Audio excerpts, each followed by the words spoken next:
What's up, guys? Welcome back to The Quiet Part Loud. This is episode 146, but it may as well be episode 1.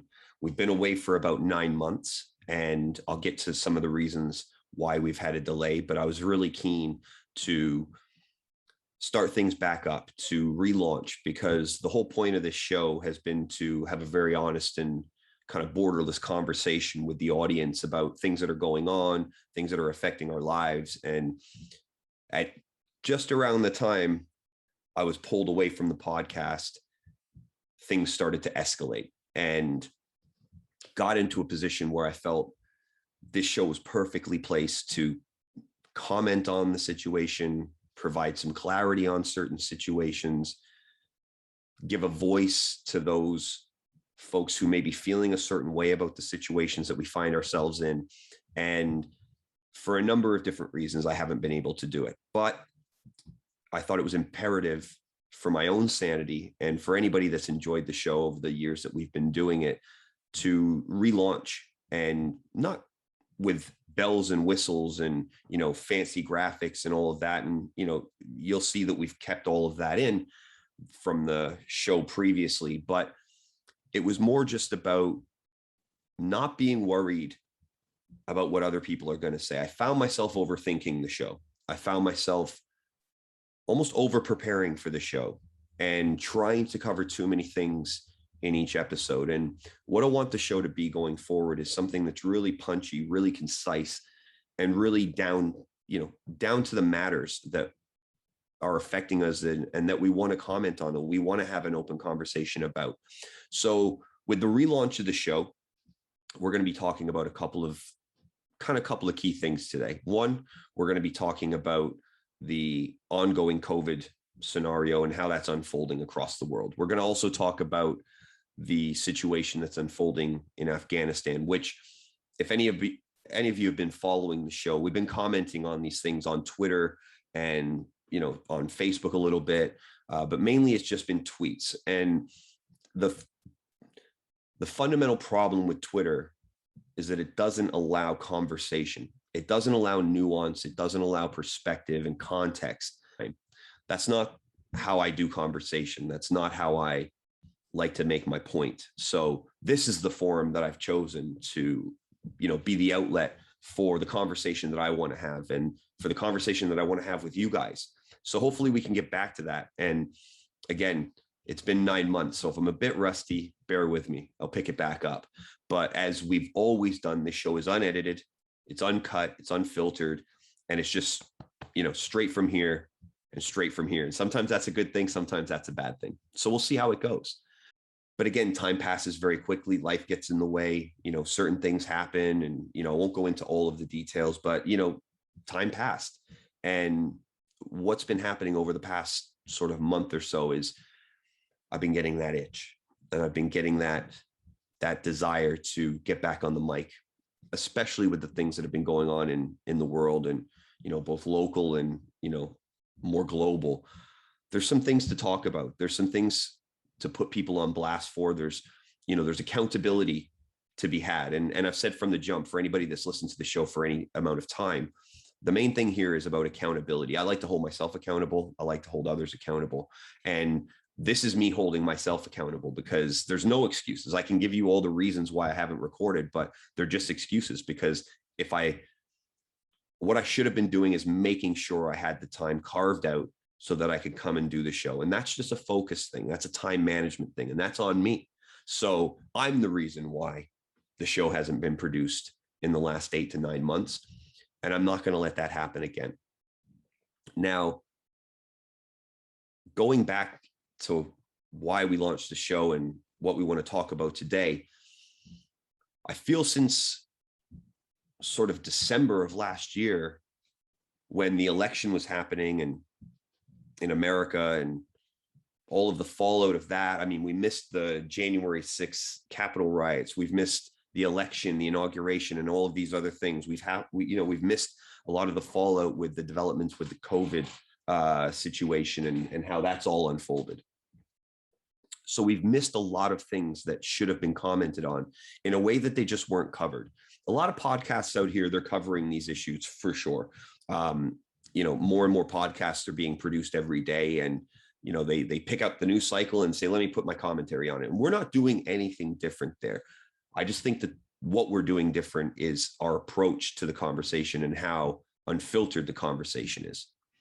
And that's how I want to go about today, because we are in what can only be described as a complete shit show. We are in a cycle of chaos on a number of fronts that is really concerning to me. Obviously, the first is COVID. We've now been dealing with COVID for the better part of 2 years, effectively. And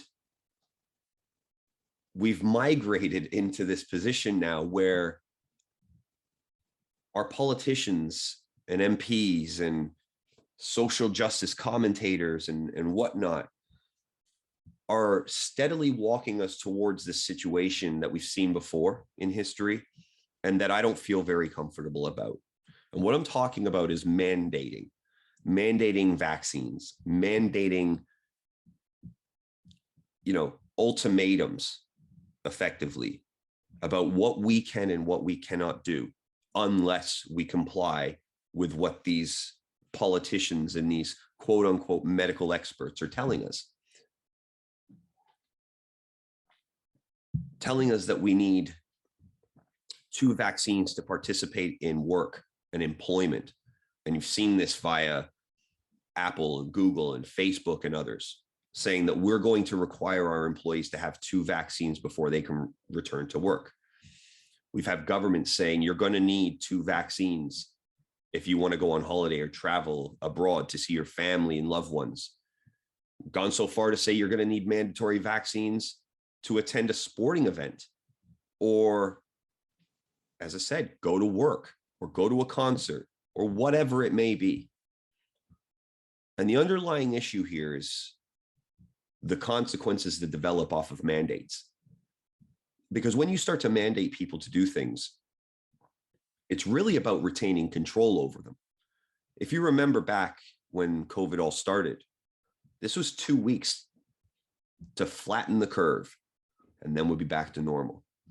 But of course, when a government or a policymaker or somebody in power takes away a liberty and a freedom from you, and understand that you'll comply with it, the likelihood of you getting that back is slim to none.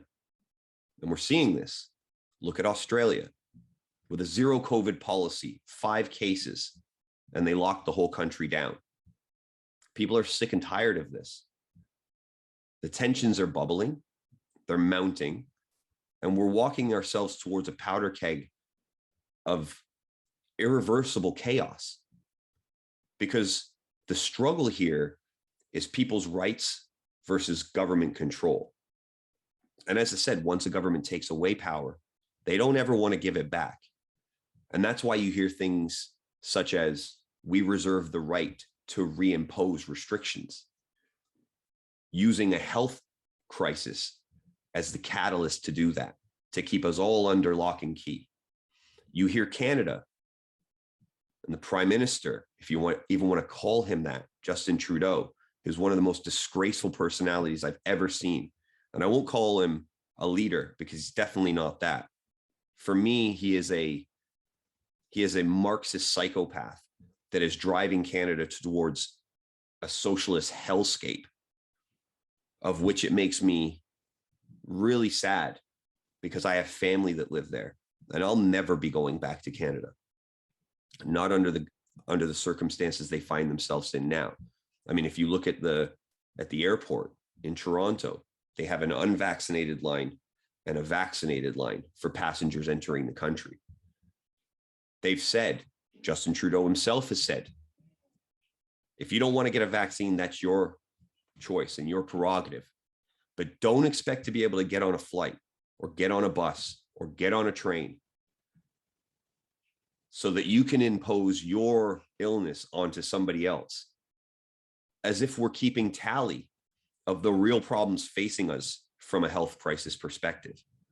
Imagine how much fear would be imposed on people if you had a daily ticker on the news counting all of the deaths from heart disease or, obesity or smoking.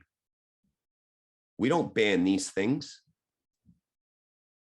We don't require any special circumstances for major health crises that we've been facing for the past, well, almost in perpetuity, right? I mean, the biggest killer of people is heart disease. Well, how come processed foods aren't banned?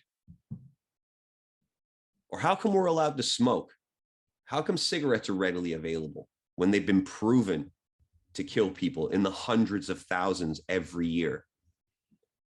This is not about our health. This is not about our safety, because the politicians and the governments and the systems in place don't give a fuck about us.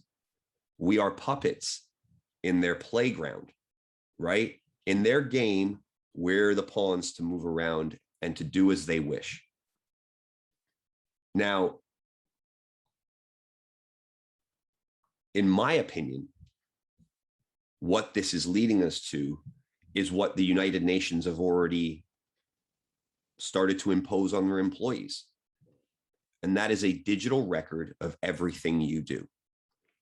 So in the UK, for instance, they're introducing the COVID passport. It's going to be an app that you're going to be required to show when you require entry to any public place, service, event, travel, whatever. It's going to have a connection to your medical records, and that will be all in one centralized place. Okay. Well, how far does this go? Because what they're talking about now is booster shots for COVID. Now, we're talking about a disease that ravages people if they are vulnerable to, obviously, the symptoms that it causes. But the people that die from this disease, and I may have said it on a previous show, 99% of the people that die from this disease were already in terrible health or old and infirmed. Does that make their deaths acceptable? No, of course not. Does it make their deaths inevitable in a perhaps shorter period of time than they may have otherwise, succumbed to it? Maybe. But for the vast majority of people, the symptoms of COVID are mild at best. I mean, I think I've probably had COVID multiple times already, and I felt a little down and, what have you. But the overwhelming problem here is them telling you what to do. And I always get a little bit skeptical when they start to incentivize taking medicine. There's got to be something a little bit peculiar about that to folks listening to the show right now. Offering you a hot dog or a ticket to a sporting event or some cash back, like it's a credit card reward scheme or something like this. If you offer me money to take medicine, I want to know what your ulterior motives are for me taking this medicine. I also want to know why you're not talking about the broad scope of medicines available that have been proven now to have positive effects, not only as a prophylactic, but as a treatment for COVID. We're talking about ivermectin, and this podcast may not even get published just because I've said that word. We were only dealing with a few months ago, Brett Weinstein having a conversation about ivermectin and the studies, that have been conducted around it. And for anybody that doesn't know what ivermectin is, it's an anti-parasitic medicine that's been distributed and given to humans for the last 40 odd years with almost no consequences. It's a very safe medicine. It's a very cheap medicine. The problem here is that it's not under the patent control, right? So nobody owns it, because when something of a medicine is rolled out and has such efficacy over such a long period of time with such little side effects, there comes a point where the patent's no longer owned by a company. Whereas with COVID vaccines, Pfizer owns the patent to the Pfizer vaccine, AstraZeneca, Moderna, Johnson & Johnson's, although their single treatment got recalled because it was, damaging people. And AstraZeneca got reduced to only people, 40 and over because it was giving anybody under that age blood clots, which is, again, peculiar to me how it can affect somebody who is 40 but not 39 in such a dramatic way. So there's questions to be asked here. But the problem is, don't tell me what I can and can't do. You don't have that remit. Boris Johnson, Joe Biden, any other local MP, or any other celebrity we see out here mandating the use of vaccines or supporting the mandate of vaccines. Charlemagne the God, very prominent podcaster, radio host, has come out, and whether he was joking or not, he made the statement to say everybody should be forced to have vaccines. Now, this is a really funny point to me, because when I hear a Black man in America saying the government should impose rules and restrictions on you via force if necessary, with the history of what's happened to the Black community in America, is strangely ironic, because surely the historical context would show the problems in that statement. And anybody that is blind to history is destined to repeat it, right? Something like that is the saying. But celebrities should never be listened to for advice on medicine or policy, okay? They're entertainers. They have their own MO, their own goals, and they should never be looked at as a credible source of medical advice, as if I need to tell you that. But unfortunately, it needs to be said, because we hear these psychopaths coming up with these outlandish opinions without a shred of historical context as to where this leads us. And that's my problem. As I said a minute ago with the United Nations are working on a digital passport. And you can Google this and go to the UN and have a look at it yourself. There's a big video on it. They're quite proud of what they're rolling out here. But effectively what it is, it's an employee digital wallet that will have your medical data, your travel data, your employment data, your financial data, all rolled into one. So they know where you've been, what you've bought, who you've worked for, all of these things. And if they can do it at that level, it almost gives them the baseline to say, okay, well, now let's start to try to roll it out. And the digital passport that we're seeing for COVID is step one. It's step one, because what they ultimately want to do is they want to roll us towards an entire system of no privacy, so that they can then make mandates about all kinds of things, or they can penalize you for any dissension to what these mandates might be.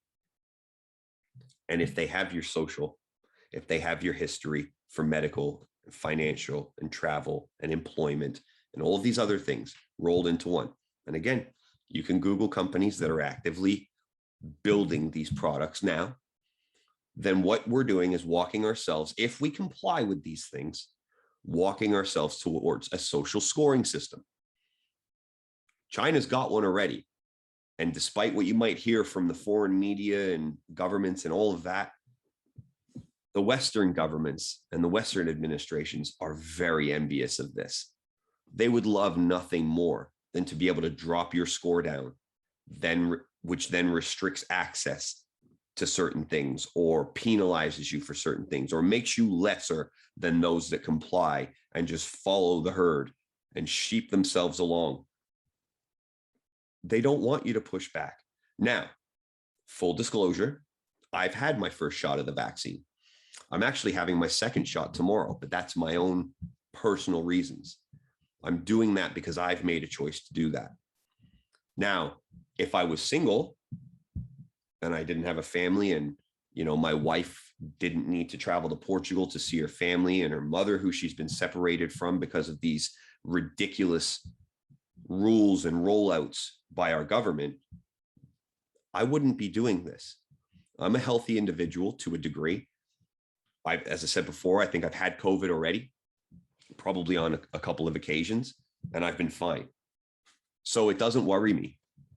It doesn't worry me. I follow the kind of, safety protocols that I think are necessary, i.e. I wear a mask on the London Underground tube system because, it's a cesspool and a breeding ground for viruses. And, a lot of the people that ride the tube are filthy animals anyways. You see people picking their nose and wiping on the poles. I've seen people, which I think I've talked about on a podcast before, I've seen people clipping their toenails on the tube, for Christ's sakes. It's not clean. The air down there is putrid. And as a consequence of wearing a mask, whether the science backs this up or not, what I know is that I haven't been sick, properly sick, throughout this whole entire period. I haven't had the flu in 2 years. If I've had COVID, it's barely touched me. And that's something that I will continue to do going forward. Because every time I've gotten the flu in the past sort of, 8 to 10 years, it's been almost certainly related to traveling on the London Underground or on a bus. And, again, just being in that closed environment with people who have hygiene that, a pig would look at and say, you might want to check yourself there. And that's one of the things that's really come to me over the past few months whilst I haven't been recording this, because there's been so many times where I'm like, oof, let me just jump on the mic and get my thoughts out about this. I have less confidence in people now than I did before the pandemic started. And that's saying something. We are more divided now. We are more prone to outbursts against others who might have one degree of separation in terms of, something we disagree with amongst each other. We are so partisan and tribal. And this has just been exacerbated during the pandemic, in my opinion. The haves and the have-nots, the us versus them, the vaccinated versus the unvaccinated. But make no mistake about it, this is exactly what they want. Boris Johnson, when Dominic Cummings, his little weasel of an advisor who turned into a snitch, said as much, showed us as much, that Boris Johnson doesn't want the situation resolved because he likes the chaos. Because when people are in chaos, they're confused. And when they're confused, they rely on Big Brother, somebody to give them the guiding light to say, we'll show you the way out of this mess. But they won't. They'll plop you straight down in a hedge maze and leave you to sit there wondering where the exit is, where the finish line is, how to untangle this web of confusion and worry and trepidation and fear. But they like that because whilst you're spending your time doing that, you're not spending your time criticizing them. It's quite as simple as that.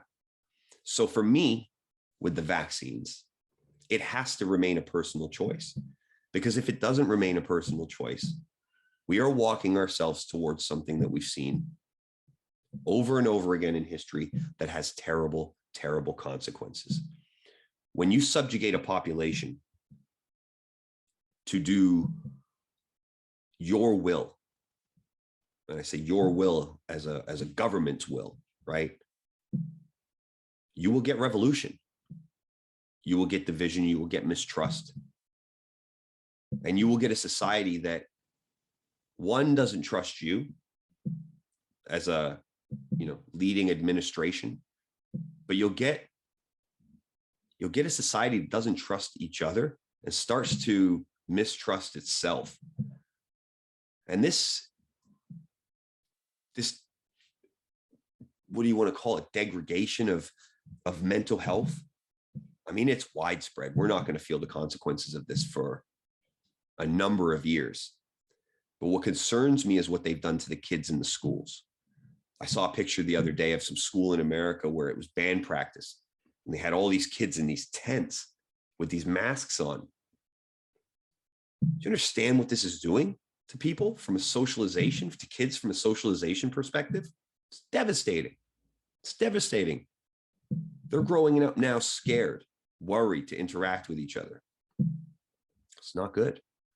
They've been pulled out of school for how many months? They've got a gap in their learning. Not that the school curriculum is, anything to hold up and be proud of, because that's a mess, in and of itself. But the way that they're chipping and cutting down the mental health and the foundation of our children is disgraceful. But again, it's intentional. It's intentional. There's not been one clear line of policy through this whole entire pandemic, at least from the British government. Other governments around the world maybe have a different opinion on this, but I highly doubt it. I remember December last year, we were given respite from all the COVID restrictions. Whilst numbers were going up, whilst we were in flu season and winter, they said, go ahead and mix and mingle.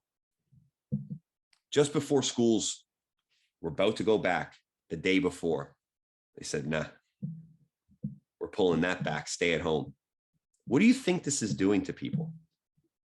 Well, you know what it's doing to people. You've probably lived through it. I hope you've dealt with it better than some. It hit me. The second time they locked us down, it started to really affect me. First lockdown, I was on point, working out every day.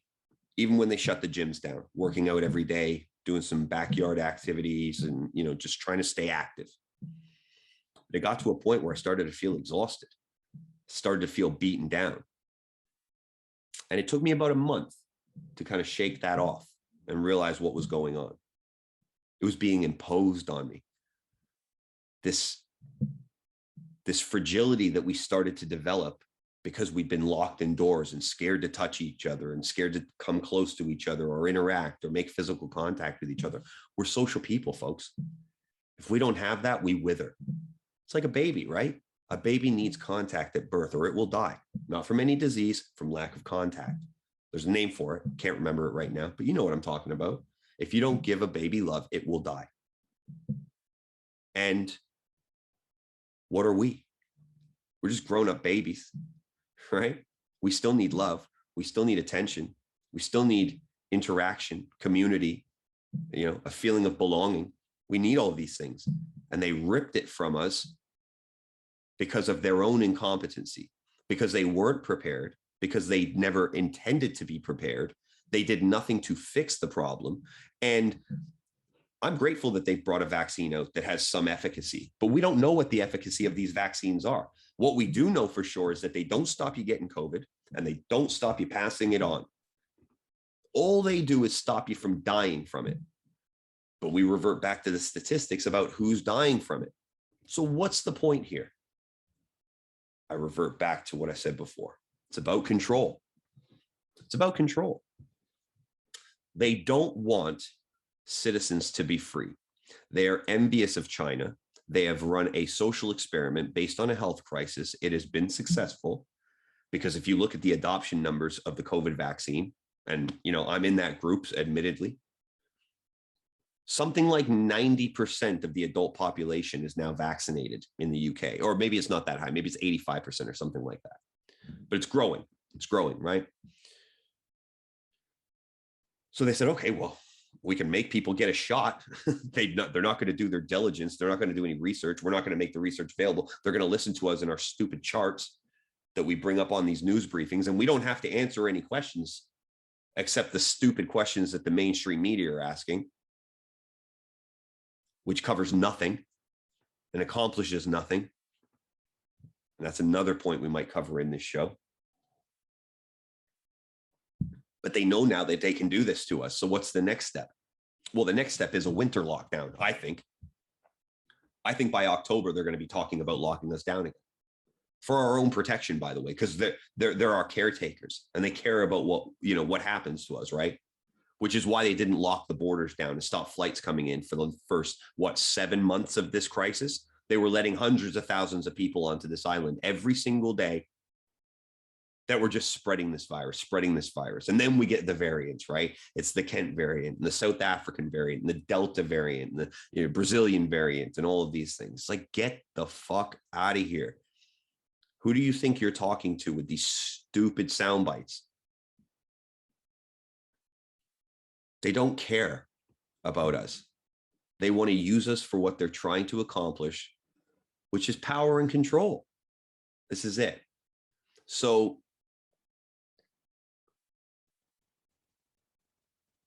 what are we to do? What are we to do? Well, I think we're basically supposed to do what we want to do. That's sort of the idea of being a free person in a free society, right?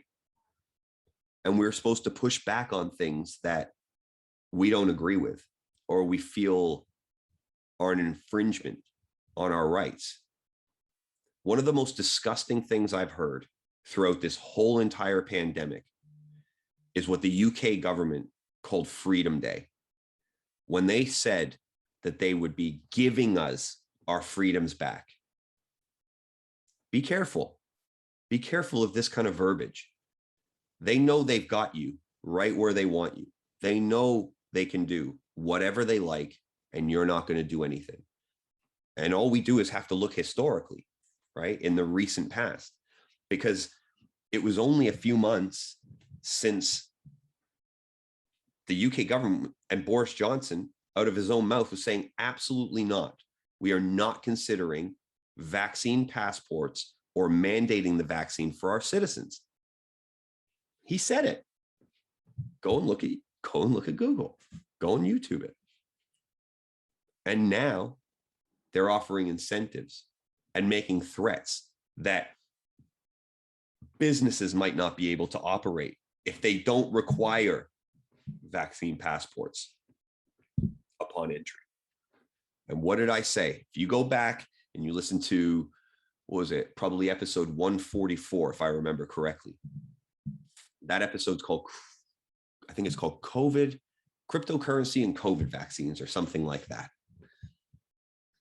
But if you go back and look at that, I said, this is what they're going to do. I said, they're not going to tell you that they're mandating it, although there's been little bits of that. What they're going to do is make businesses do it. So if you want to partake in society as a normal person, they will put the pressure on businesses to make it mandatory.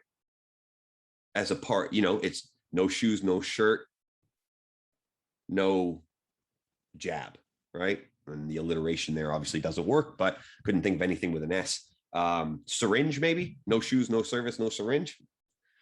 It's that kind of thing. So you need a passport with your vaccine documentation to be able to take a flight, right? You're going to need it for concerts and, going to restaurants and things like that. Now they've laxed that in the UK to a degree, but let them lock us down again and see what they do next time, because it's push our policies. Let's see what resistance we get from it, bring it back a couple of steps, let people get used to it, and then push further. And then let people get mad and push a little bit, let them push back. And then we push a little bit further. And it's that kind of mentality that they have when they're instilling policies that they know are corrupt, that they know are restrictive, and that they have no basis in, any sort of fairness or equality for the people that they're being imposed on. It's 2 steps forward, 1 step back. Because if you take 2 steps forward and 1 step back, you're always making progress to get to your goal. And their goal is this build back better scenario that they're trying to put us in. This place where they pump so much money into the economy that our fiat currency is worth nothing. And then they can start to talk about ushering in things like universal basic income, and they'll start with the seniors like they did with the vaccine, and then they'll roll it down to everybody else. And once you've got that critical mass, everybody's on board, or certain people don't get to participate. And that's where you are now. You've got so many people that have taken the vaccine because they've been scared about either their health or their ability to live a normal life, that they've complied with the government regulations. And that's step 1, right? we're thinking about COVID passports. The fuck you are. No. We're not thinking about COVID passports. Oh, here's the COVID passports. You know what I mean? Like, it's so transparent. It's so obvious what they're doing that it's almost laughable. And like I said, I've taken the vaccine for my own reasons, but I would never begrudge somebody who didn't want to take it, because I was on the fence for many, many months about whether I would do this or not. And even up until a couple of weeks ago, I was like, I don't know if I need that or want that second jab. But the truth of the matter is, I'm going to need to have it in order to travel. So is that the hill I'm willing to die on? No. But it also gave me the impetus to come back on and start talking about the bullshit that they're trying to push on us. Because this is fascism. You can't make people do things just because you're telling them to do things. That's not how democracies work. That's not how a government that's elected by its citizens operates. That's not how this works. So I don't know what the end of this story is. I don't know what the end of this point or this diatribe is. I don't know. All I want to do is kind of put my point out there to say, if you don't want to do it, don't do it. Just like if you want to smoke with an almost certainty that you're going to get some health problems from that, do it. If you want to drive without your seatbelt on, do it. And people will say, well, that's fine, but that affects you and you alone. This could affect other people. Yeah, like 0.1% of the population. And under those circumstances and under those statistics, why are we not banning some of these other things? You can go to the shop right now, get a bottle of vodka that's this big, chug it, and try to kill yourself. And if it doesn't kill you, you can do the same thing tomorrow. And if that doesn't kill you, you can repeat that process until it does work. It's the same with cigarettes, right? It's the same with all of these other things that we allow people to do. We have an obesity crisis in the world, yet we're not banning sugar or processed foods. We're not telling people, hey, I've seen you in here, and you've been buying way too much chocolate, way too many chips, and way too much salt.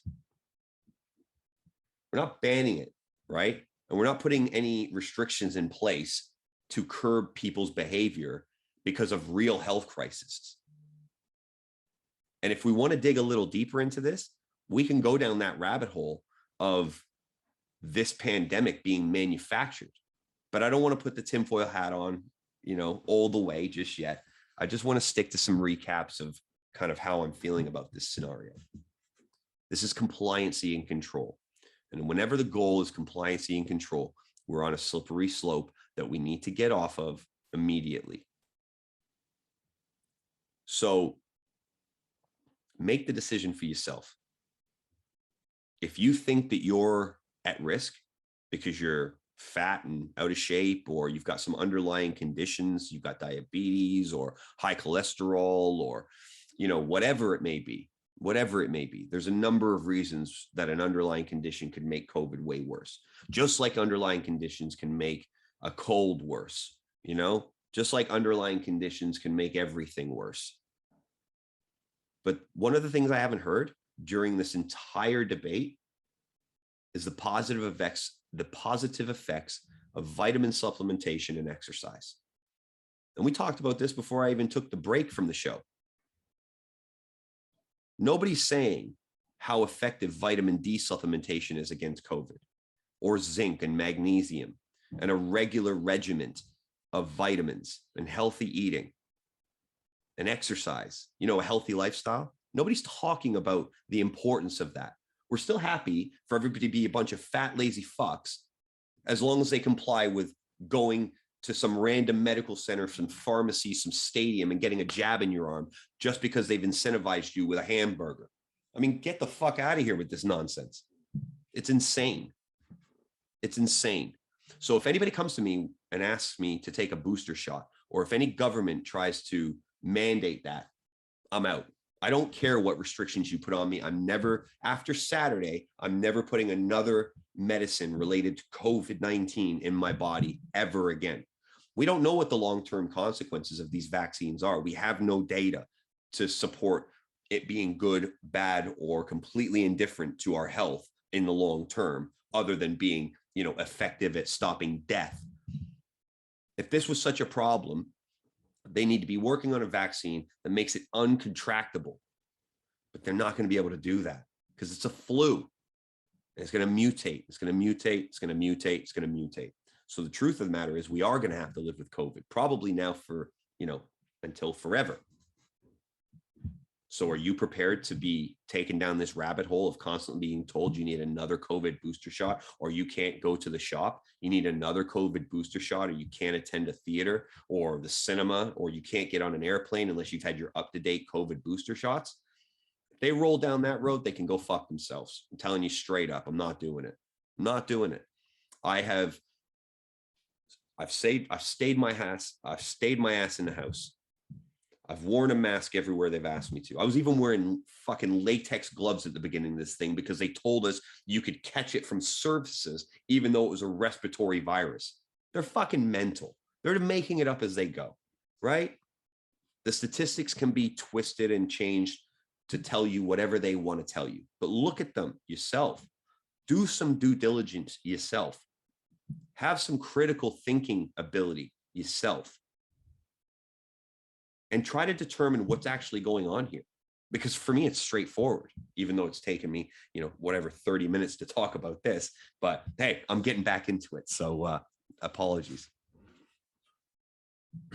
The point is, if they come to me and ask me to do anything else related to COVID that's going to infringe upon my ability to move freely or, interact with people or just go about my life in some normal way, forget it. It's over. It's over. I'm not doing it anymore. They don't know what they're doing. They don't care. It's us versus them. It's always been that way. They've wanted and exacerbated this, right? I mean, look at the Euros. Just look at the Euros, right? The final of the Euros was held in Wembley in the UK. They said anybody traveling to that game from outside of the UK would have to quarantine for 10 days. But they let the UEFA Council and committee members travel in on the same day, right? You see these government ministers going on holiday, and it just so happens just before their holiday break comes out, they release this traffic light system of countries of where you can go and where you can't go. And they all managed to go to their old destinations, right? They were all in Portugal, getting their sun. They come back and do their news briefing about what we're allowed to do and what we're not allowed to do, while they've all got their stupid fucking red faces because they haven't been exposed to any vitamin D for the last 18 months. So they've all gone over there, gotten sunburned, had a bit of a jolly, come back and told us what we can and can't do, where we can and can't go, what their plans are and are not for us going forward. And it's enough. It's enough now. I see through it and I'm not doing it. I take you 2 vaccines to be able to live my life as you laid out, right? Any more than that, I'm done. I'm done. And I suggest you take this decision upon yourself to do what's best for you and your family, but don't do it because this government or any other is telling you you have to. Because once they start going down that route, they are taking away the word democracy and replacing it with dictatorship. They are mandating is dictating, right? That's what it is. So be aware of what's going on. Do your research about what's going on. Have some critical opinions. Don't just switch on BBC or MSNBC or Fox News or whatever, right? I mean, Fox News, or who is that? Was it Fox or was it CNN? One of these fucking companies have come out and said, I think it was CNN, ivermectin, right, which is one of the safest drugs ever produced for human consumption. They said that this is basically for cattle. And if you take this, you're effectively ingesting a medicine that was designed only to be given to cows or horses or something like that. I mean, I barely listen to these fucking idiots anymore. But the point is, there are millions of people out there that will hear this and say, oh, Well, as soon as I hear ivermectin, I know that's bad now because CNN told me it was, or Fox told me it was, or MSNBC, or the BBC told me it was. But the problem is it's a one-way conversation. They're spoon feeding you things because they know your political persuasion will make it much easier to digest the bullshit that they're feeding you. And this is what's sowing this constant division and animosity, and the fact that family members can't even sit down to a meal in a lot of households because they're politically aligned to different parties. It's crazy to me. It's crazy to me, but that this is what they want. This is what they want to do. So on COVID, I think since we've last been around, COVID has turned into one of the biggest shit shows I've ever seen. It has sown a level of distrust in the government and the media that I don't think I've ever seen, which is a good thing because people are questioning more and more and more, and that's great. But there's still so many sheep out there. There's still so many sheep out there that are just willing to do what they're told. And that's what they're counting on. So if you're one of those people, I would just warn you to give pause to the information that you're receiving and maybe think a little bit more critically about it. It might just do you some good. It might just be a light bulb moment. You might just find some contradictions and some inconsistencies in what they're telling you. And I don't know about you, but for me, once trust is broken, it's gone. You don't get that back. So I guess the choice is yours. I think the next thing that we should cover is Afghanistan, because, you know, rolling from one shit show to another has never been so easy. I mean, this is tough, man, because it's a hard place to start, right? Because I just want to lay into those people that have just, they've been the never Trumpers, right? This is what they were called before. Anything but him is fine, and we'll roll with it because it's better than that. Okay. Well, tell me how it's better than that right now. Because we are staring down the barrel of a massacre of our own people, of Brits and folks from around the UK and Americans and others,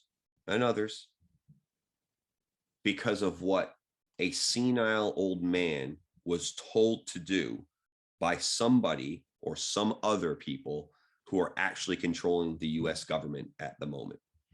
And you probably say, oh, okay, Daryl, here we go. Tinfoil hat on, who's controlling the government?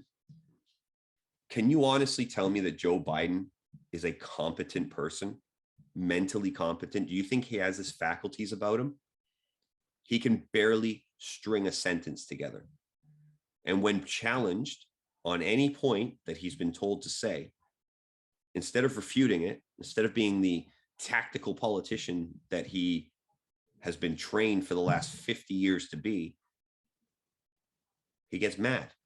He gets mad like an old person who's going senile gets mad when they get frustrated because they can't find the words and they can't articulate what they're trying to do. And they can't form an argument cohesively to rebut what they're being challenged on.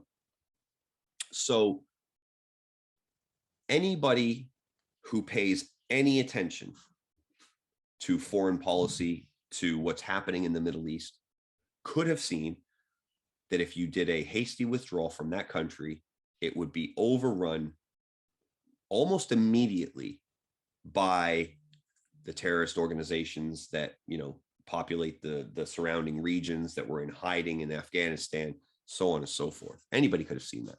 I'm not a military expert. I'm not a foreign policy expert, but I knew that if American soldiers left, British soldiers left, and Allied forces, let's call them that, troops left, well, what did you think was going to happen? Did you think the Afghan government, this puppet government, was going to stand up and fight these terrorist organizations all by themselves. I mean, to say they didn't put up a fight is actually to give them credit to a degree. I mean, they basically handed everything over. It wasn't even like they said, we're not fighting. They said, hey, we're not fighting. Do you want our stuff? Hundreds of millions of dollars worth of military equipment and firearms just now in the hands of the Taliban. And people are like, Taliban? I thought we got rid of them. No, you never get rid of them. This is the point. We've been fighting ISIS, quote unquote, fighting ISIS, which was a creation of the CIA for the last however many years in Afghanistan. And we decimated them, right? As Donald Trump said, we've completely wiped them out. Well, you haven't first, right? But do you think just because an insurgency like ISIS, came along, that just meant that the Taliban became ISIS, or just said, okay, guys, well, they've got it now. We don't need to do anything anymore. No. They say bin Laden's son is one of the leaders of the Taliban and is being groomed and prepared and trained over the last 10 years or so, maybe 12, to take the helm of the Taliban, because they knew when ISIS went down, the Taliban would replace them. And they would come back and they would be more refined with their PR and their marketing and their, social media and their tactics, their outward facing policy. And it worked. It worked. They came back, and all of a sudden you've got people like the British, who was it? The ex-British general or current British general. He was on the BBC saying, you know what? We need to be patient with the Taliban. We need to see what they're about now. Like they've been on vacation, or they've been at a wellness retreat for the past 10, 12 years, and they've come out completely reformed and completely changed in terms of their, want for destruction for anybody that is what they call an apostate, or, somebody who doesn't align with their version of Islamic scripture. Like they've been reformed, and like all of a sudden they'd be a little bit more, a little bit more accommodating to folks who didn't agree with them. We've got a general, someone who is a top-ranking military personnel in the British Armed Services, saying we need to give the Taliban a chance. We have all kinds of military and media experts saying we need to give these guys a chance. You've got some minister in Canada calling the Taliban our brothers, she said in a press conference the other day. I mean, what are we talking about here? A reformed Taliban? Isn't that like a giant midget? That's like an oxymoron, right? A reformed Taliban. They operate under Sharia law. They are not interested in raising the liberties of women and girls. They are not interested in allowing anybody that disagrees with them to occupy their space, their country, their communities, because these people are the devil. If you are not in line with the Taliban's version of the interpretation of Sharia law, your only option is death. That's it. Don't tell me there are moderate Taliban. Don't tell me there are, Taliban who are less evil,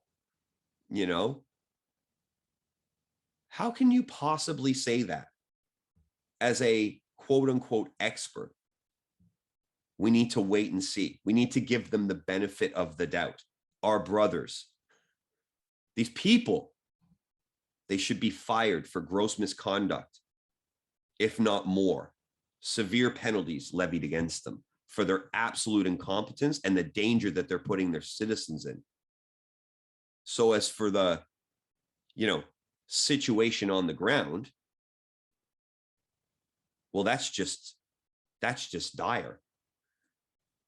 We're seeing Kabul airport with 20,000 civilians in it trying to get out We're seeing folks having planes blocked that they've arranged on themselves, that they've arranged themselves to get them, their family, and their staff in some instances evacuated. Yet we're seeing pictures of planes leaving Kabul with cars on them. I saw a picture the other day. The fuselage was, lined with people on either side. And then the middle was like an SUV. And I'm thinking to myself, how the fuck does an SUV get on a plane? And the justification was there were free spaces available. So we parked the car there. Are you fucking kidding me? There's 20,000 people on the ground. There's British nationals on the ground. There's American nationals on the ground and others. There's aid workers on the ground, NGO employees on the ground. And you make space for a fucking Escalade over people? Are we not seeing what the problem is here? They came out less than a week after they announced the withdrawal and said, undoubtedly, people will be left behind. So our citizens, our neighbors, our family, our colleagues are being left for cannon fodder. For cannon fodder. And what do we get out of our leaders? This is Trump's fault. It ain't our fault. What are we supposed to do? Biden comes out and says, what are we supposed to do? This wasn't my decision. I'm just staying consistent with the policy. You mean Trump's policy, of which you've reversed almost all of them since coming into office? You've got no problem writing executive orders for, funding or infrastructure or whatever else has been fucking passed over there. That's just a Ponzi scheme for, these politicians to funnel money into their friends' hands. You couldn't reverse the decision to extend the deadline of withdrawal and put more troops on the ground to ensure the safe evacuation of every single citizen and every single person that is an Afghan national that has collaborated with you over the 20 years you've been effectively an imperialistic force in that country. Now you're ready to just cut and run and leave anybody that can't fend for themselves just in the hands of this reformed Taliban. Run for the borders, they said. Now, run for the borders. Do not go to the airport is their advice. France has stopped flights evacuating citizens. The Netherlands has stopped. And a number of other countries have stopped their evacuation plans. And we're currently on the 27th of August. The deadline is the 31st. The Taliban have said after the 31st, we are not letting anybody out. No Afghans are going out. No Americans are going out. No troops are going out. So that means Sunday's effectively the last day, because that'll be the 29th. Because you can't be there on the 31st. You've got to have everything wrapped up by the 31st. And as could have easily been predicted, 2 days ago, they started bombing the place. Not the Taliban, of course. Now we've got ISIS-K. ISIS-K? What the fuck are you talking about, ISIS-K? It's not the Taliban that are doing this. It's ISIS-K. Oh, so the group that you eradicated now has a splinter cell that is able to dominate strategically the Taliban to put car bombs and suicide bombers into the airport that's being controlled by the Taliban and by a limited number of US service officers. This is a fucking joke, okay? What's really going on here? What's really going on here? Well, my opinion is this. My opinion is Joe Biden is a puppet president. He is not in control of that administration. He doesn't have the faculties to be in control of that administration. He is being controlled by whoever is got the strings behind the scenes, whether that's the Defense Department or the military or special interest groups. I don't know specifically. But what I do know is that they are trying to march America towards socialism. Undoubtedly, this has been a cancer that's been injected into the educational system in America for the last 40 years. And there are videos that you can go and check out. I can't remember the guy's name right now, but he was talking about how you basically change the face of a country and of a society, and how you corrupt them and manipulate them for your own kind of control, and walking them into sort of, what could only be considered Marxism. So the way I feel about this situation is this. They've got real problems on their hands in America. People are starting to push back on this woke bullshit. They know it's not going to work. So let's have a look at what we can do. Okay. So we've got this thing that is a problem way over there. Okay. The Middle East. Okay. Well, it's pretty much done, right? We've pretty much solved the problem. But America doesn't do too well operating without some sort of impending danger or some war or, something like that. So what I think is going on is the following. I think they're trying to prepare for Joe Biden to be removed from office.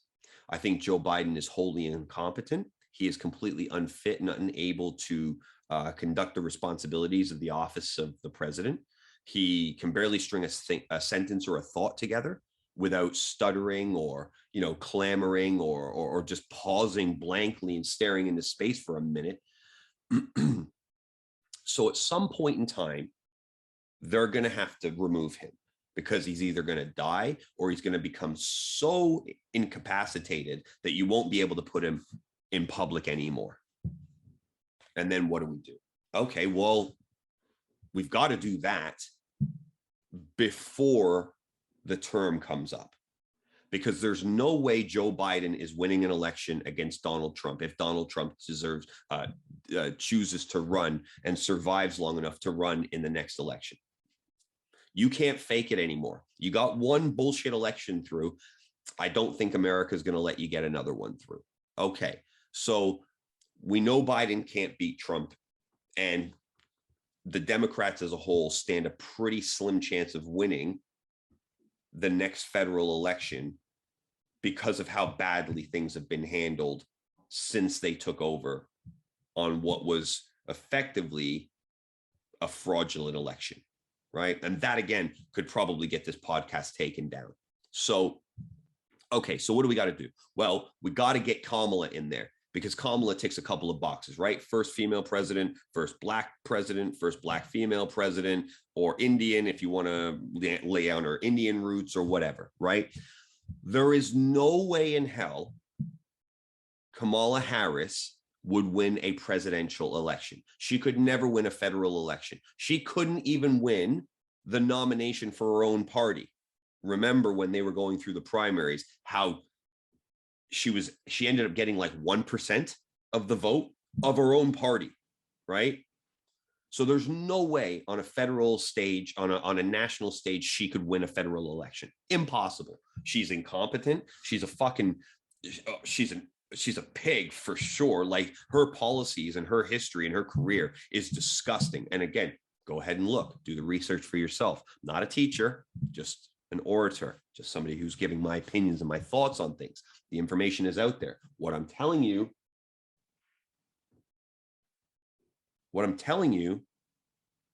is there are ulterior motives at play. So the Democrats don't want to lose the election. They don't want to lose the election, and they know inevitably that they will. So how can they stop that from happening? Well, one, you put somebody who can at least form a sentence and ticks a whole bunch of diversity boxes, right, for this woke societal implosion that's happening in America. So you put her in place. So 25th Amendment Biden, get her in, right? Then, or this is actually happening the other way around, but we'll see how the timeline works out in the course of history. But what's going to happen now is, because the bombs are going off already in Kabul and in Afghanistan, what you're going to do is you're going to give the American military a carte blanche ability to go back in there and start fucking up the country again, right? No doubt about it, America's army is going back into Afghanistan, especially now, the bomb yesterday that's ended up, they said, we're taking Taliban information as like accurate, right? So brilliant. They said 13 people were injured, no fatalities. Turns out 60 people are dead, and there's like 600 people that are injured in that suicide bomb, that car bomb that went off at the airport yesterday. Some of them are US military. Okay, cool. So now it's not the Taliban you have to go after, it's ISIS-K. But inevitably, they are going to restart this war, 100%. And if they do that, and then as a consequence of Biden being incompetent and being removed from office, and they put Kamala in, the chances of America changing political parties in the middle of a war is slim to none. And that's how they'll get it in. So once they've done that, people will be focused on the war. People will be less focused on policy making, less focused on the indoctrination, right? And the things that are happening, because it's like there's this impending doom over here that has to have all of our focus, and we can't focus on two issues at the same time. So this is for keeping the military industrial complex rolling, because it's the biggest profit-making machine that the world has ever known. And America is in #1 pole position to scoop up all that revenue. So get the incompetent out, get the geriatric out of the way, put a diversity play in there who couldn't win an election if it was just her and a sandbox, right? She'd literally lose to this cup, right, on merit, yet they can usher her in. They can usher her in via the 25th Amendment if they do it before the election. And if they do that, she'll be the biggest warmongering president you've ever seen in your life, because she's going to have to stand on something, because right now she stands for absolutely nothing. This is corruption at the highest level, in my opinion, and they are using their own citizens to facilitate it. They claim to be, a party for the people, and to care about society, and to, they care about equality and equity and all of these horrible, horrible ideas that they come out with on a regular basis. But it's just to get their own end away. They're just about profit. They're just about power. They're just about putting themselves in a position to do things. I mean, there's no better word for it than nepotism, right? I mean, this is what they're doing. It's how can I do something that lets me then feed money to the people who have, who have funded my campaigns and supported me, so that when I'm out of office, I can roll back into the private sector. And the revolving door of politics and corruption continues. That's all this is.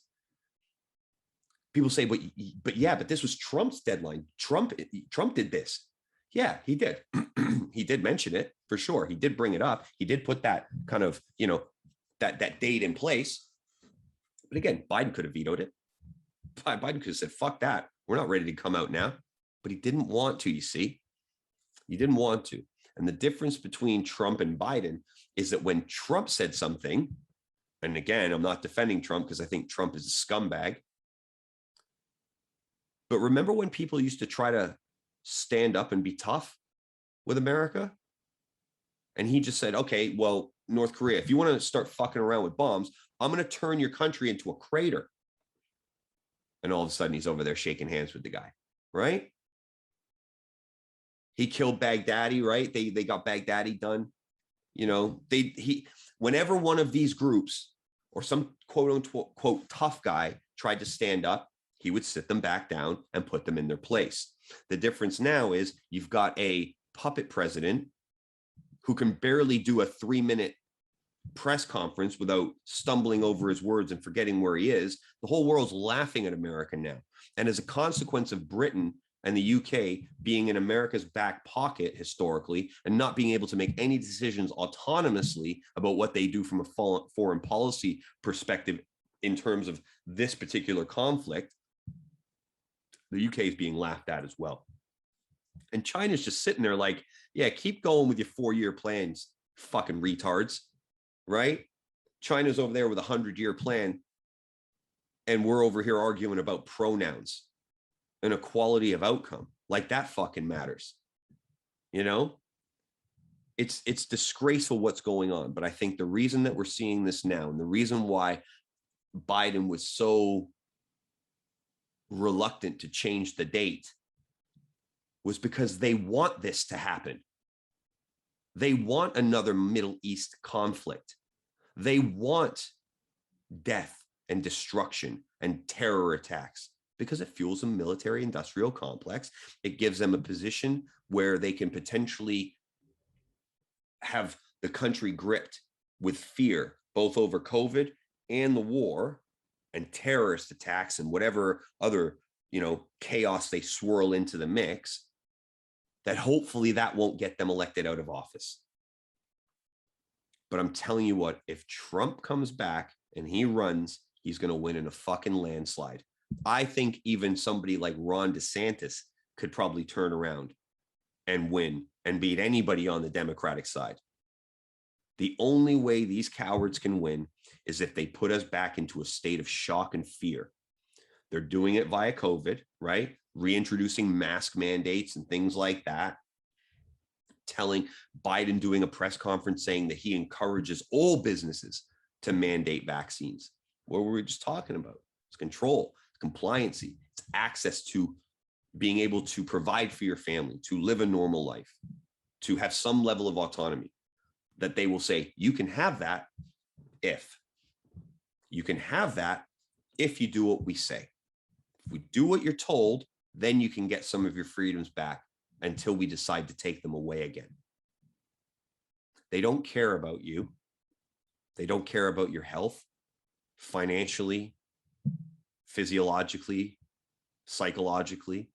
They don't care about any of this. They want control. They want compliancy. That's it. Because once they've got that, they don't need to scare you anymore. They can just turn the dials, right? Because then everything is already in their control and you can't fight it. Tell me something that you can affect right now.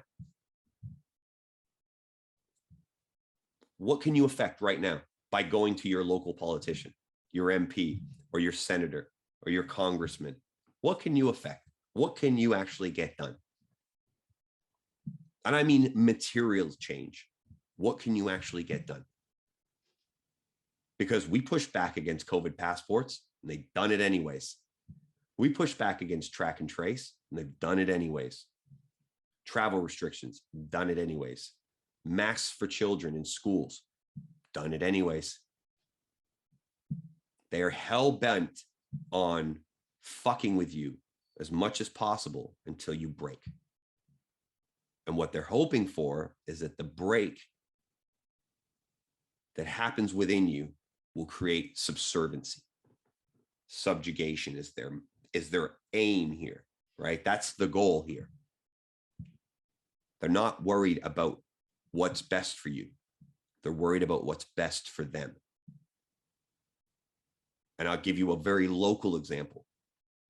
I live in Southeast London. The council that runs the borough that I live in are one of the most corrupt councils that I've experienced. And again, a few years ago, I couldn't care less about local politics. But as you get a little bit older, you understand the importance of this and how this is a cancer at the lowest level of government, but how it permeates itself up and through all aspects of government. My council are creating, well, there's a wider initiative for this. They're called LTNs, low traffic networks, low traffic neighborhoods. And effectively what they're doing is they're putting up restrictive barriers and cameras that will stop citizens driving down certain roads. And what that does, and they frame this as rat running, okay? It's like, I've got to get to here and the main road takes me this way, but there's some smaller roads that would actually take me there and they get me there a bit quicker, right? That's a rat run. So they've guised this, they've put this out there as under the guise of controlling this dangerous traffic that's going through these neighborhoods. But if you actually look at the maps, what they're doing is they're protecting the highest earning voters in their boroughs. because if they can do that, then they don't need the rest of us. Because local elections in England, in this borough, for instance, the councillors in this borough, they win by getting about 2,500 votes, right? 2,500 votes in a place that has 500,000 people, maybe 400,000 people. They rely on 2,500 votes. So they don't give a shit about the rest of us. They give a shit about what's good for them and getting them reelected. And they know that who are the folks that are going to be less interested in participating in elections. It's going to be the lower economic rung of society. But those people who have a vested interest in protecting their property and, you know, their well-being and their serenity, they'll vote. They'll vote. So we'll just pony up to them. So what you've got is effectively a ring around the most valuable properties in my borough that people aren't allowed to drive in anymore. And as a consequence of that, all of the traffic that would be weaving in and through the area now is being pushed down into very simple 1 or 2 roads that kind of go through the borough. And what this has caused is for those roads and the immediate surrounding areas to have an increase in air pollution that is making the environment here toxic. People are coughing more. People are wheezing more. You can feel the thickness in the air. You can taste the gas fumes in the air right outside my house, right outside my house. And because I don't live in a 1.3 million pound property, I'm not of interest to these councillors. And these scumbag motherfuckers refuse to engage with the people that pay their wages, namely us, because 2,500 residents don't make up the majority of the council tax that goes into the pockets of these councils and these councillors. It's the people that are living in these areas that are now being poisoned on purpose that pay them, that pay for them. And they have completely disregarded the safety and health, not only of those voting citizens, but of their children, of anybody that is disabled, that anybody is infirmed. And they've made it worse by putting up cycle lanes on those main roads that they've now pushed all the traffic to. So what does that do? It slows the movement of traffic in those areas to a halt. So now what do you have?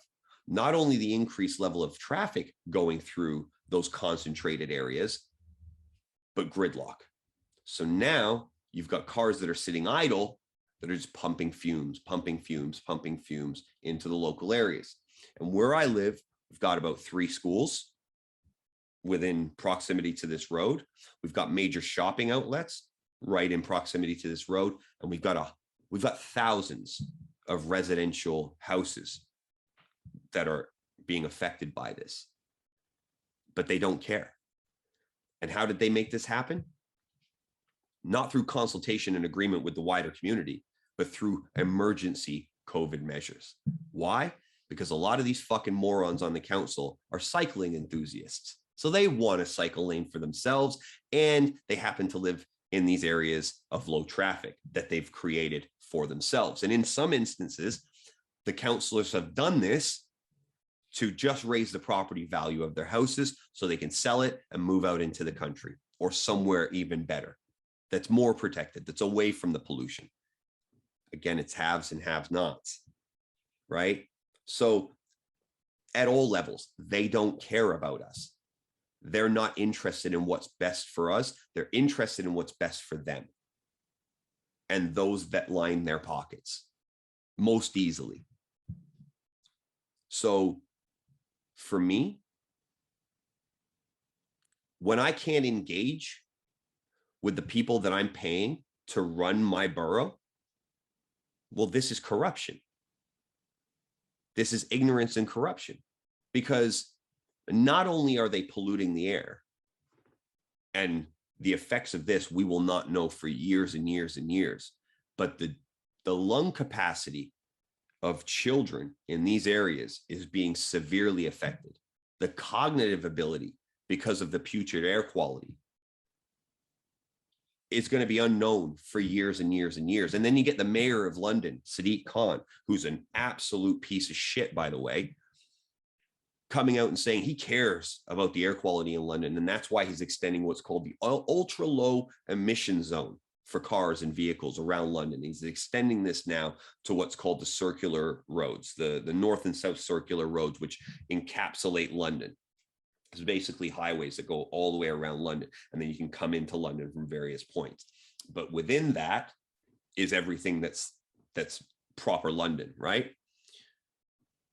Well, all that's going to do is burden poor families who rely on their vehicles to get to work, to earn a living for their family, to have to incur an extra expense, because now they're not going to be able to drive their vehicles. They're going to have to get new vehicles, and they're not going to be able to afford it. And if they can't afford a vehicle, they're going to be required to pay public transport. Public transport costs go up about 3 or 4% a year, which is well above what any earnings increase you might experience. So it makes them travel poor. Now they can't do the job. Now they can't earn money for their family. Now they go into a cycle of unemployment, so on and so forth. So it's all of these other things that are happening, right? And at the same time, whilst making the claim that he cares, and we need to reduce our reliance on vehicles, on gas vehicles. We need to cycle more. We need to walk more. These are the tenets of his proposal. He's caught driving an SUV 4.5 miles to take his dog for a fucking walk in the park. They don't even care about hiding their contradictions to us anymore. Not at all. So my question is, why the fuck should we care what they think about us? My civility, if you want to call it that, that's out the window. I used to try to debate with these folks. I used to try to engage with these folks. But when you say something that they don't like, they just block you. On Twitter, for instance, I've been blocked by 4 counselors in this borough who I pay their wages, right? I mean, we all collectively pay their wages. They're civil servants. But it should be illegal for a civil servant, a government minister, an MP, to block a resident on Twitter, to block a citizen on Twitter. That should be a violation. But they do it with impunity. So they don't have to, 1, hear any criticism, or B, engage with people who disagree with their stupid fucking policies. So now anybody that is on the side of these folks, anybody who is aligned with these folks and these people themselves, civility is no longer part of the process. Now you're going to be called exactly what you are. You're going to be called a criminal. You're going to be called out for intentionally poisoning children. You're going to be called a fucking piece of shit when you act like a fucking piece of shit. And I'm going to call you out by name, and I'm going to post this to social media every single time.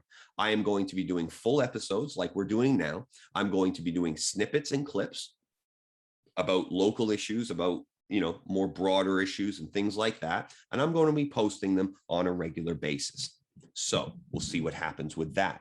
But the point is, the time for civility is over, because there couldn't be a more obvious example of how these people don't give the slightest fuck what you think, what your concerns are, what your health is, what your mental well-being is about. They give it all the talk in the world, but they have nothing in terms of concrete action that benefit the wider community. They are about themselves. They are about the constituents that matter to them. And those are the ones with money. Those are their colleagues. Those are their friends and associates. And this goes all the way up the ladder, all the way up the ladder. So stop being nice to these pricks. They don't deserve anything. You already pay for them to be in the position they're in. So don't be nice to them anymore. Hit them hard, not physically. Obviously, I'm not promoting violence for anybody that thinks, that's where I was going with it. You need to tear these people apart with their ideas.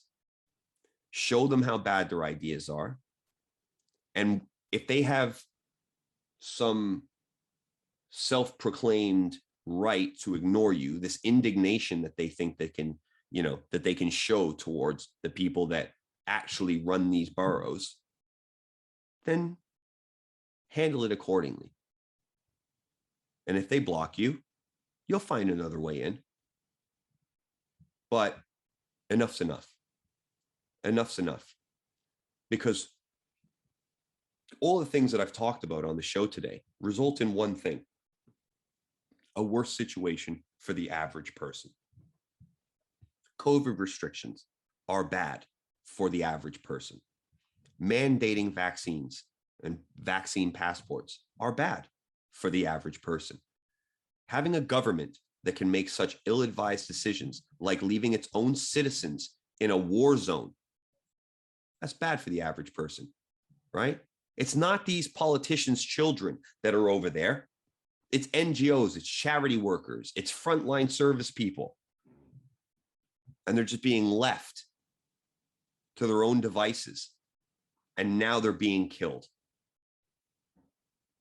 And we've got people that can't even figure out how to keep our roads clean and our air clean.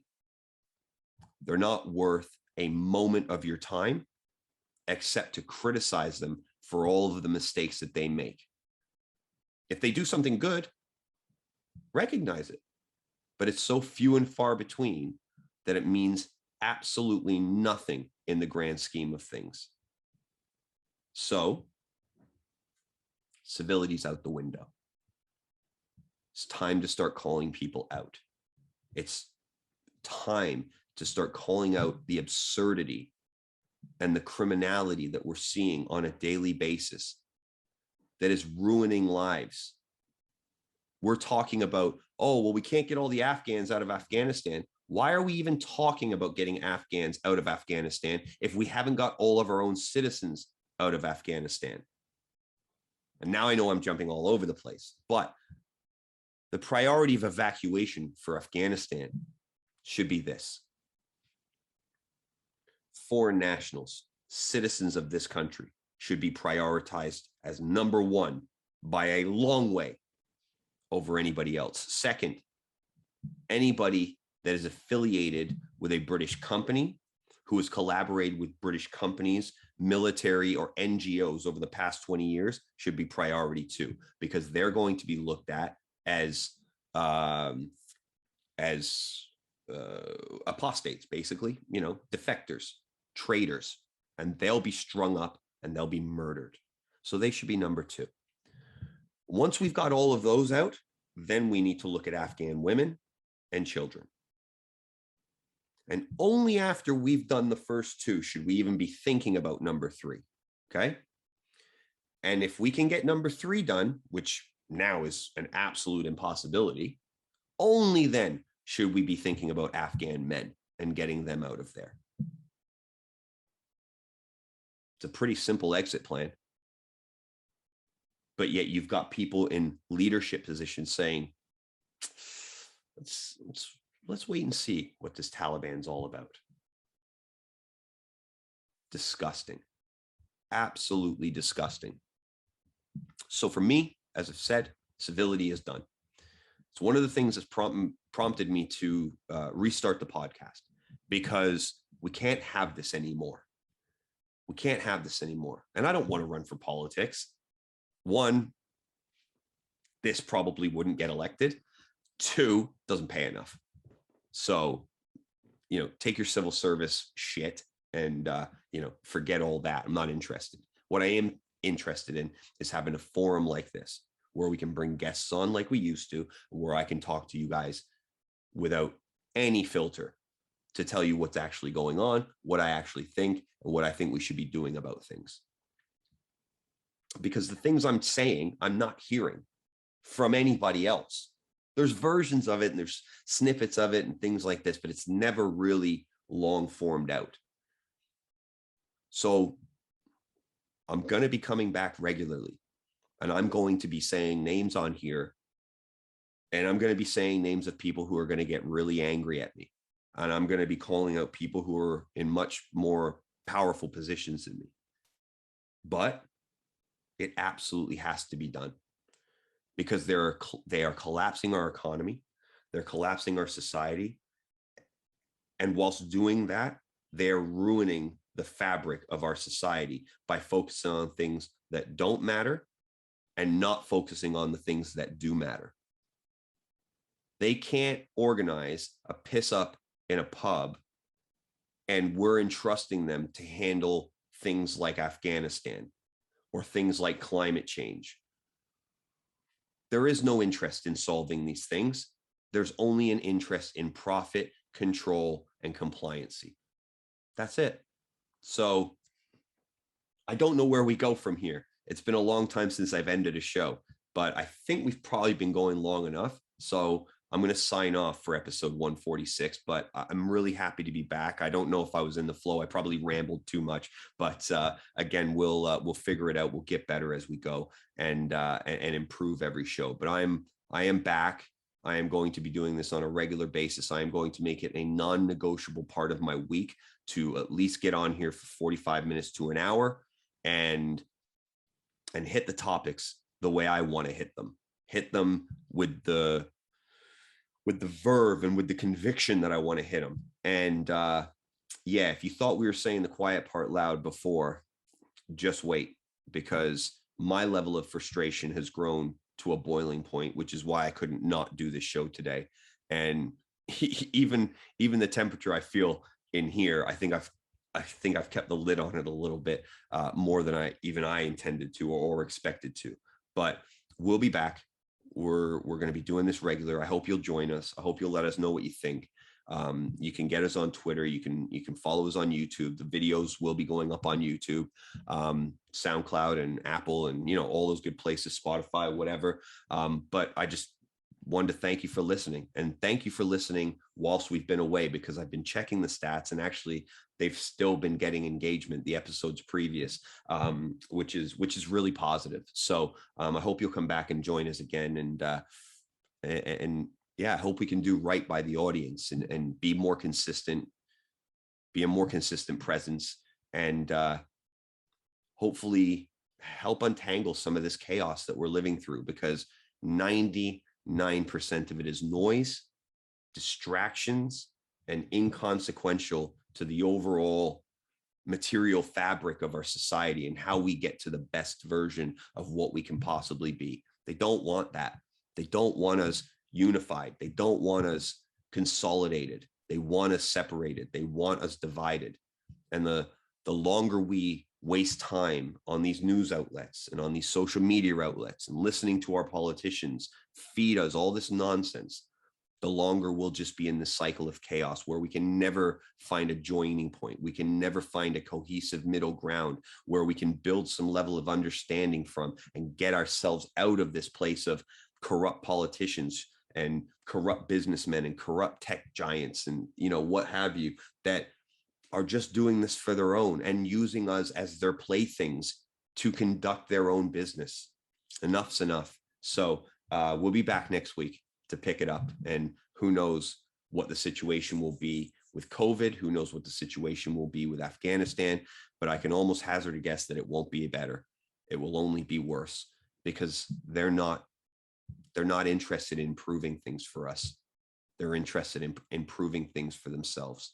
So whilst we're being poisoned, whilst we're taking experimental drugs, whilst we're having our liberties infringed upon, whilst our brothers and sisters are being blown to smithereens in a war zone that we had nothing to do with creating, they're collecting checks, they're consolidating power, they're increasing their revenue, they're increasing their wealth, and they're separating themselves from us. And if they want to be separated from us, then we should go ahead and cut the umbilical cord and let them be separate from us, because it's not them that hold this society together. It's us. And we just need to get back to a place where we recognize who is actually in charge here and start to conduct ourselves accordingly as a cohesive society that relies on strength in numbers to defeat tyranny, corruption, and brutality. And that's what we're facing at the moment. So we need to come together to be able to do that. And I hope we can. I think we can. If we get our heads out of our ass, pull our heads out of the sand, and actually focus on what's going on, I think we could get there. So that's it for me for now. Episode 146 in the bag. I'm really happy to be back. It's cathartic, if nothing else. but it's good to be back. And I look forward to doing it again very, very soon. And I hope you guys will come and join us. So my name's Daryl. I'm the host of this thing. You've been listening to the Quiet Part Loud podcast. And until next time, guys, all the best.